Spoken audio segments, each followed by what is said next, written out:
नमस्कार, मी पंजाब डक. तर राज्यातल्या शेतकरी सांगू इच्छितो की राज्यात सध्या तरी असा खूप मोठा पाऊस नाही. राज्यात फक्त काय होणार आहे की विदर्भामध्ये आता हे शेवटच्या आठवड्यात म्हणजे ऑगस्टच्या शेवटच्या आठवड्यात नागपूर, भंडारा, गोंदिया, वर्धा, यवतमाळ, अकोला, अमरावती ह्या पट्ट्यामध्येच काय होणार आहे, एका पाठीमागे दोन कमी दाबाचे पट्टे असल्यामुळं त्या भागातच तिकडंच पाऊस पडणार आहे. ते पाऊस आपला इकडं महाराष्ट्राकडे येणार नाही, आपलं मराठवाड्याकडे, पश्चिम महाराष्ट्राकडे येणार नाही, म्हणून हा अंदाज लक्षात. ते पाऊस विदर्भालाच पडणार आहे. म्हणून विदर्भातल्या शेतकऱ्यासाठी ही आनंदाची बातमी. म्हणजे जवळपास सांगायचं झालं तर ह्या शेवटच्या आठवड्यात देखील भंडारा, वर्धा, गोंदिया, चंद्रपूर, यवतमाळ, वाशिम, हिंगोली, इकडं अकोला, अमरावती, चंद्रपूर, गडचिरोली ह्या परिसरामध्ये शेवटच्या आठवड्यात पाऊस आहे, म्हणून हे लक्षायचं. मराठवाड्याची परिस्थिती जर बघितली तर मराठवाड्यामध्ये नांदेड जिल्हा, हिंगोली, लातूर, धाराशिव, बीड, जालना, संभाजीनगर ह्या भागामध्ये मात्र खूप काय असा मोठा पाऊस पडणार नाही. म्हणून शेतकऱ्यांनी ज्यांच्याकडे पाण्याची व्यवस्था असेल तर तुम्ही तुमचं धन सुकत असेल तर तुम्ही तुमच्या पाण्याची व्यवस्था करू शकता. कारण की खूप असा मुसळधार पाऊस नाही, स्थानिक वातावरण तयार होऊन असाच पाऊस पडत राहणार आहे.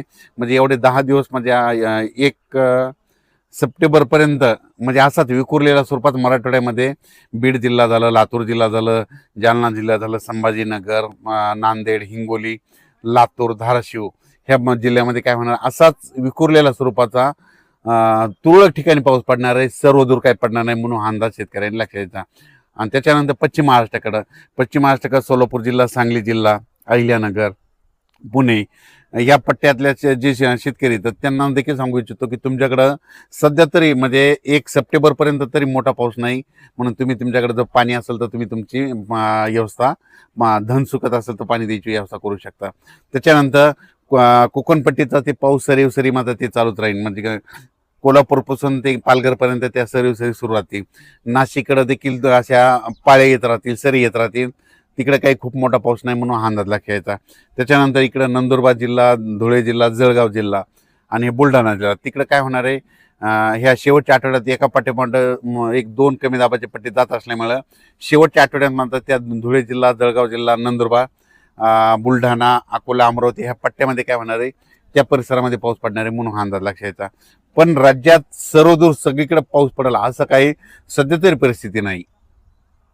महाराष्ट्रात म्हणजे पश्चिम महाराष्ट्र, मराठवाडा इकडे पाऊस नाही येण्याचं कारण सांगतो. काय झालं की एक बंगालच्या खाडीमधून जे कमी दाबाचे पट्टे तयार होतात ते काय होईल तर ते नागपूरकडून इकडं मध्य प्रदेशकडून इकडं गुजरात, राजस्थानकडे 2 चालले. तर मग ते जात असताना ते जोपर्यंत शांत होत नाहीत तोपर्यंत आपल्या इकडे पाऊस पडणार नाही, म्हणून हा अंदाज लक्षायचा.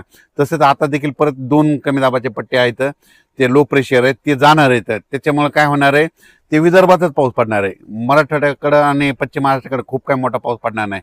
स्थानिक वातावरण तयार होऊनच मराठवाड्यामध्ये 7 जिल्ह्यामध्ये असाच तुरळक भागात पाऊस पडणार आहे. म्हणून ज्यांच्याकडे पाण्याची व्यवस्था असेल तर तुम्ही पाणी देण्याची व्यवस्था करू शकता. कारण की ना खूप काय असा मोठा ओढे नाले असा सध्या तरी राज्यात पाऊस नाही. मग राज्यात पाऊस कधी येणार तर राज्यात सप्टेंबरच्या पहिल्या आठवड्यात मग राज्यात पाऊस येणार आहे, आणि ते मात्र जोराचा पाऊस असणार आहे.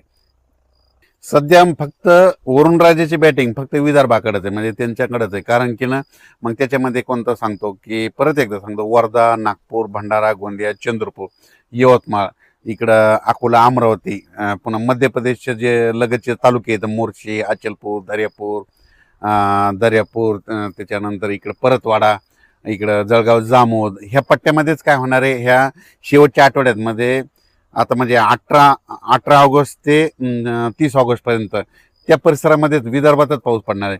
परत एक कमी दाबाचा पट्टा तयार होईल, ते बी विदर्भात पडेल. पण त्याचा पाऊस खूप लय झालं तर ह्या शेवटच्या आठवड्यात काय होईल की नांदेड जिल्हा एक घेईल, त्याच्यामध्ये हिंगोली एक घेईल, त्याच्यानंतर परभणी जिल्ह्यात काय भाग घेईल. म्हणून तिथपर्यंत परभणी जिल्ह्यातच येईल. त्याच्या पुढं काही ते पाऊस सरकणार नाही, कारण की ते पाऊस तिथंच स्थिर होऊन जाईल. राज्यात सध्या तरी खूप काही असा मोठा पाऊस नाही, कारण की ज्यांच्याकडे पाण्याची व्यवस्था असेल तर तुम्ही तुमचं पाण्याची व्यवस्था करू शकता. कारण की खूप असा पाऊस, मुसळधार पाऊस पडणं, ओढे नाले वाहतील तसा काही राज्यात सध्या पाऊस नाही, म्हणून अंदाज लक्षात येतो. तसा पाऊस येईल महाराष्ट्रात, ते येईल फक्त पुढच्या सप्टेंबर ऑक्टोबरमध्ये. तोपर्यंत शेतकऱ्यांना आपण आपल्या पिकाची काळजी घ्यायची. फक्त सध्या पाऊस राहील, फक्त विदर्भातच पडणार आहे, म्हणून हा अंदाज त्या विदर्भातल्या शेतकऱ्यांना लक्षात आणि विदर्भवासियासाठी आनंदाची बातमी, कारण की तिकडं वरुणराजे बॅटिंग आता सध्या विदर्भाकडे.